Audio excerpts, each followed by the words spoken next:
What's up everybody, Afiq here and welcome back to my YouTube channel. I hope you guys are doing well and staying safe.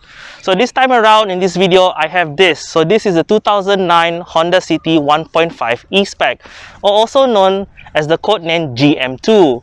So in my opinion, this is the Honda that changed the market of Honda Malaysia, as well as the entire B segment landscape here in Malaysia.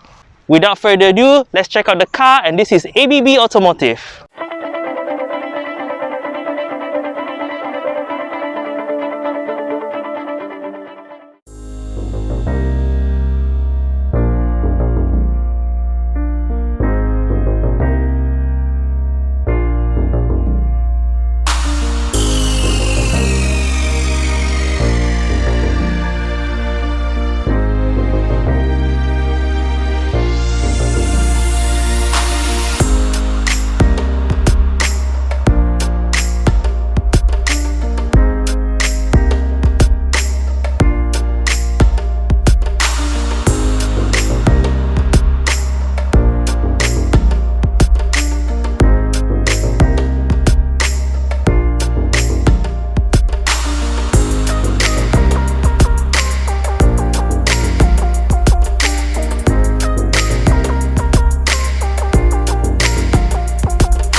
So before we begin, a little bit of context about the Honda City GM2. So this car was launched back in the year 2009 and it went on sale all the way to 2012 until a facelift model was introduced. This particular GM2 model replaces the old GD8 Honda City and went on sale from 85,000 ringgit all the way to 90,000 ringgit with a warranty of 3 years. While in Malaysia it is known as the third generation Honda City, globally this is actually the 5th generation model, ever since the first iconic model started selling in Japan in 1982. So underneath the hood of the GM2 City, again, is the same 1.5 liter displacement as the older car. But over here, Honda has switched to the iVTEC technology compared to the old GD8. So the GD8 is using a 1.5 VTEC or a 1.5 IDSI. So over here, it produces 120 PS as well as 145 Newton meters of torque. So power is sent through the front wheels via a 5-speed automatic transmission. So this is the only transmission available at the time. Again, being a 5-speed automatic, it is quite rare as most cars during that era is only equipped with a 4-speed automatic. Now this car is also available with a 1.8 liter engine but only in the China market. And that is evident by the engine compartment. With this 1.5 liter unit, you still have a lot of space behind the front grille. So this one, the owner has installed an ultra racing stabilizer bar up top. So yeah, overall I would say a decent amount of power for a B segment car. Okay, so here in the front end of the Honda City, so for something that came out in 2009, in my opinion, this car really looks modern and very clean. So the front end here, this design is inspired by something called arrow shot. So it's the philosophy of the entire design. It's supposed to mimic an archery that's pointing an arrow. So overall, translating that philosophy into the design, I would say it's quite good. The front end over here, as you can see, it has this very aerodynamic look, very flush. Okay. So the grille and the headlight design is one unit, so it's very prominent. The model that you see here is the 1.5E. So the City comes with a 1.5E and a 1.5S. So the S is the lower grade. So the higher spec model, the E-Spec, it does come with this fog light. So the fog light housing on the lower S-Spec is non-existent. So if you buy the S-Spec, you cannot add on fog light. Only with the E-Spec variant that you get this fog light. Okay, the headlight it's still using multi-reflector halogen, but then it is slightly smoke black. So the inside detail of the light is a combination of both chrome as well as black painted. The number plate is nicely integrated in the middle here, so the number plate looks like it's part of the design as well, unlike some modern cars today. Personally, for me, this is one of the best looking design to come out from Honda. And I would say that after 10 years, the design has aged gracefully. So here at the side of the Honda City, as you can see, proportion wise, I think it's a really good design for a B segment car. So the design philosophy, arrow shot, really evident here. So you can see towards the front of the car, it's very pointy. Okay, and for a B segment car, you can still see the 3-box design of the sedan. Okay, so proportion wise is quite good. So this car being the 1.5 E-spec, it does come with this rather nice looking 16-inch alloy wheels. So for the lower S-spec, you only get 15 inches. So the wheel itself, I like that the design is really interesting. It has this sort of like Y-shaped design, and it has a machine finish to it, so quite premium looking rim. You do have a strong character line on the shoulder of the car going towards the back.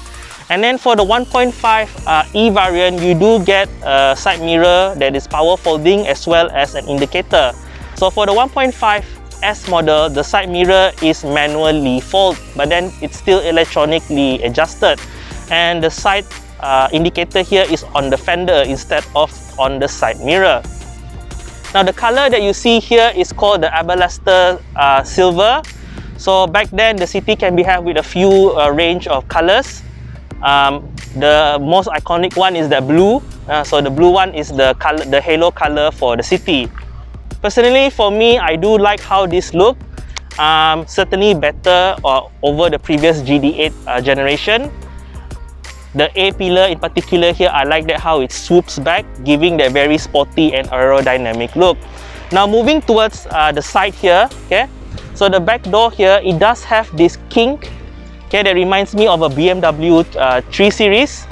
So personally, for me, after 10 years, the design is still great. So here in the back end of the City GM2, again, just like the front, very clean and simple design. I particularly like the tail lamp. Okay, it's have this sort of like square shape look to it and very clean. And you do have a chrome number plate lid here, a nice touch of chrome. And then you see lower down, the bumper is very clean. Okay, so for the 1.5 E variant, you do get chrome exhaust tips, whereas the 1.5 S variant does not. Now lower down at the bumper there, you do see 4 reverse sensor, so 2 towards the back and then another 2 towards the side. So you can say that the reverse sensor on here is quite covering quite a big range. And then at the top there, you do have a bee sting type antenna. Right now, the one thing I always like about the City is space packaging. So this is the one thing Honda is always good at. So despite looking at a very compact exterior, so this is a B segment, the boot space on the Honda City, okay, so as you can see, it's still quite big. So this car offers 506 liters of boot space. In the year 2010, that is actually quite a lot of space for a B segment car. The space is actually even more than some C segment car. So of course, if you don't have enough space, you can fold the rear seat. It is 60-40 split folding. So making the Honda City not only economical and also a good car to own, but also very practical. Okay, so you have a lot of space.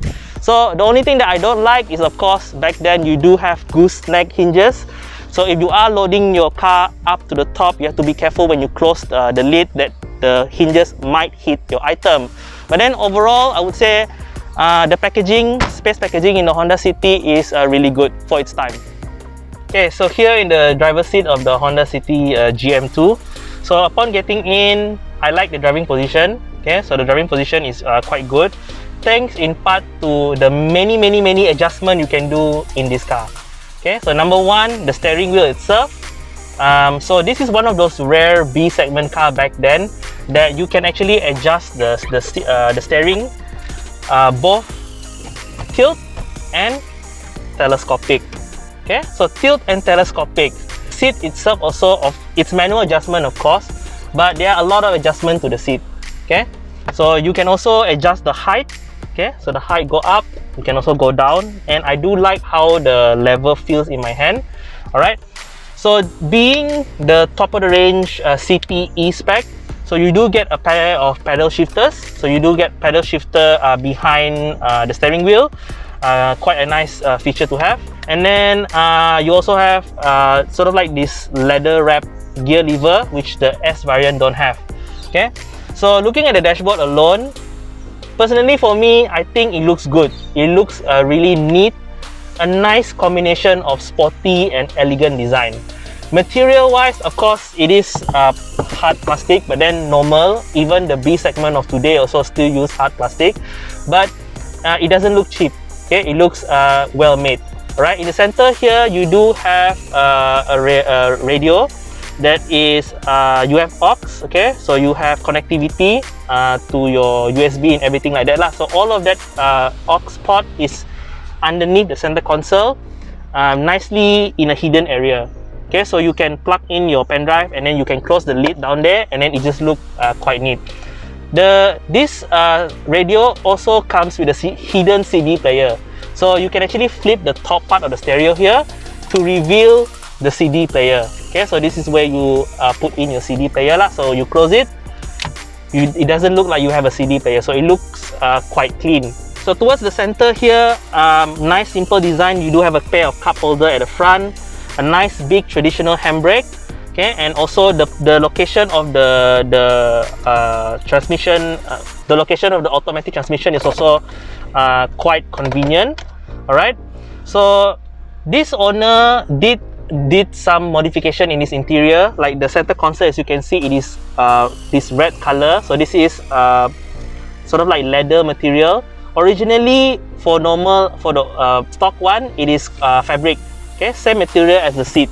Okay, but then the owner has opted for the leather look. It's actually quite nice. Okay, I like the red. It gives a little bit of color to the interior. So above me, simple headliner, grey. I do like to point out that this car has an ultrasonic sensor.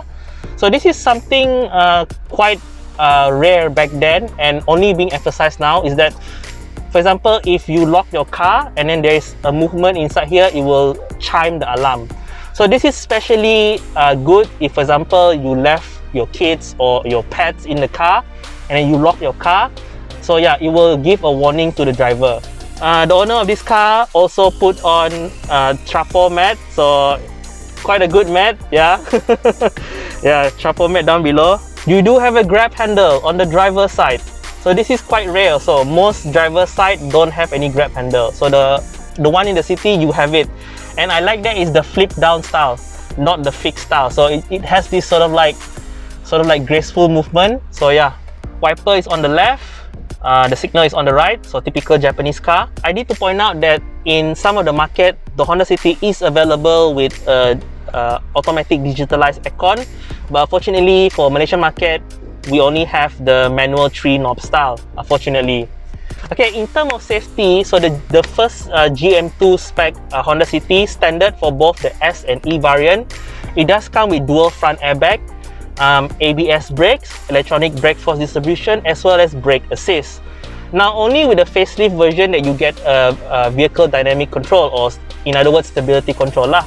But again, the safety feature on this car for that time is quite competitive. Most B segment during that time has the same level of safety feature as well. Another thing I want to mention, the seats are fabric. Okay, it might not look as good as it can be, but then we are in Malaysia. Leather seat can be very hot. So cotton seat, I appreciate that under hot weather, it is not as hot as leather seat. Okay, so right now I'm sitting in the back of the Honda City. So just like the boot space, I would say, yeah, space packaging in Honda is just brilliant. Okay, so the front seat is adjusted to my driving position. I am 165 centimeters of height.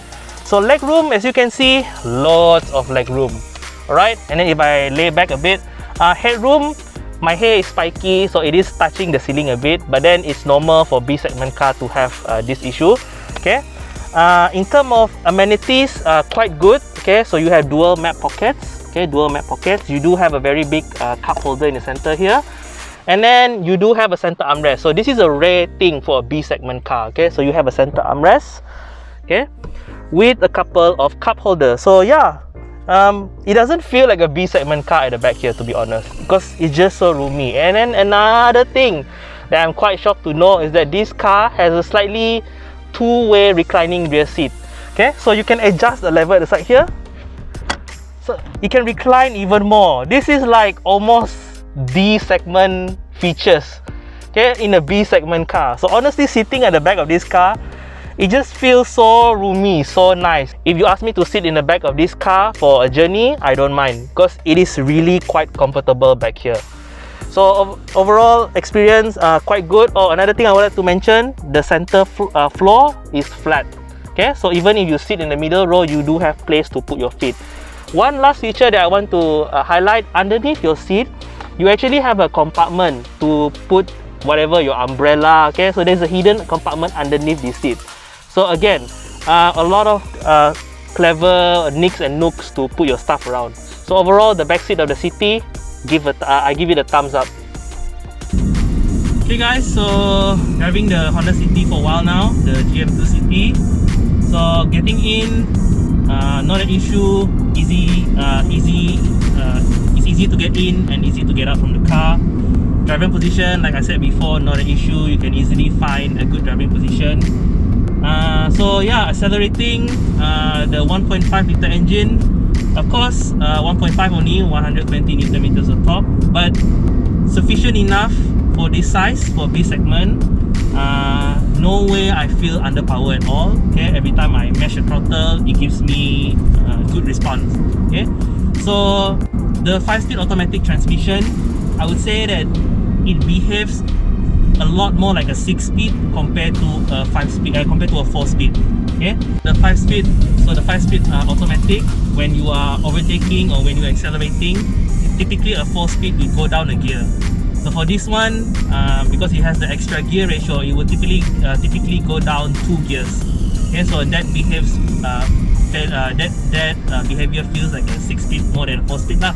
But then going into sport mode, so sport modes allow you to play with the pedal shifter. So the pedal shifter is located behind the steering. I would say the responsive is good. Okay, it is good for an automatic transmission. I pop down a gear, it gives me the gear instantly. And yes, the pedal shifter does give you a sense of control a little bit for an automatic transmission. So it still allows you to choose the gear that you want. So in some way, it does make the driving experience rather sporty and rather spirited. Okay.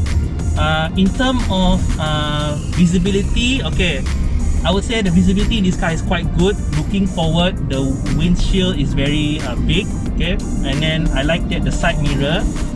If you look at the side mirror, it actually dips below the window sill line, so you can actually see the lower part of the road. Okay. Same thing with the passenger side as well.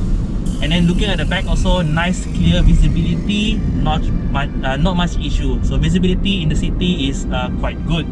Now in terms of ride comfort, so this car is having a MacPherson strut at the front and then torsion beam at the back. In general, I would say even with this 16-inch rim, the ride is quite comfortable. It's quite supple. And then the setup also, you don't feel too floaty. Okay, you don't feel, it is soft, but then you don't feel to a point where you're floating if you're going over high speed, over a bump, right? And then one thing that I like is that if you're just driving smoothly like this, it is quite relaxing actually, quite smooth.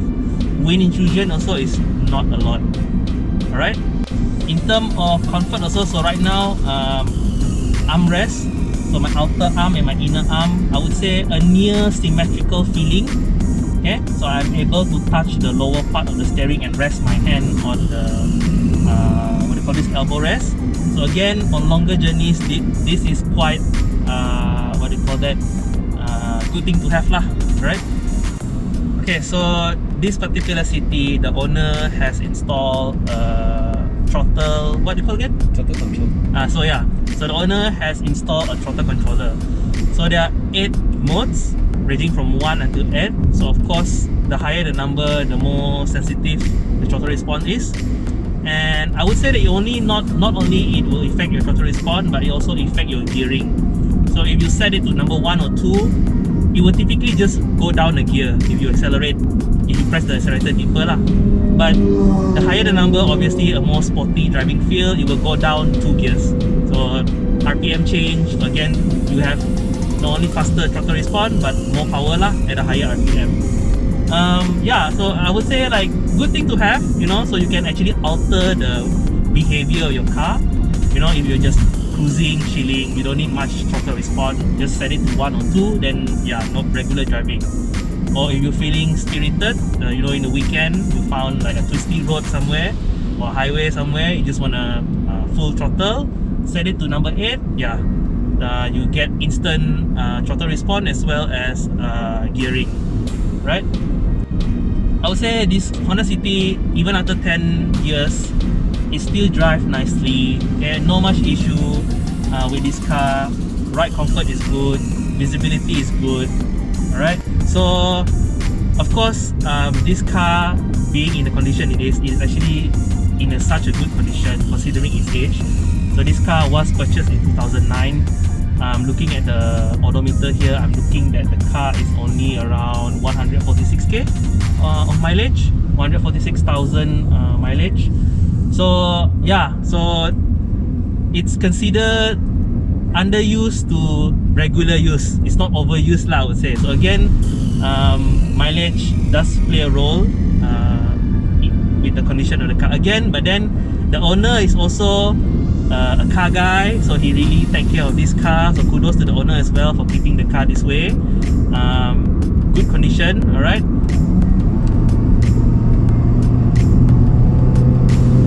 Oh, ini Myvi cucuk. Myvi cucuk. Ada Myvi belakang biru semua, ada Myvi. Abang Myvi. Abang Myvi. So the Myvi besar sudah rim dia. 18.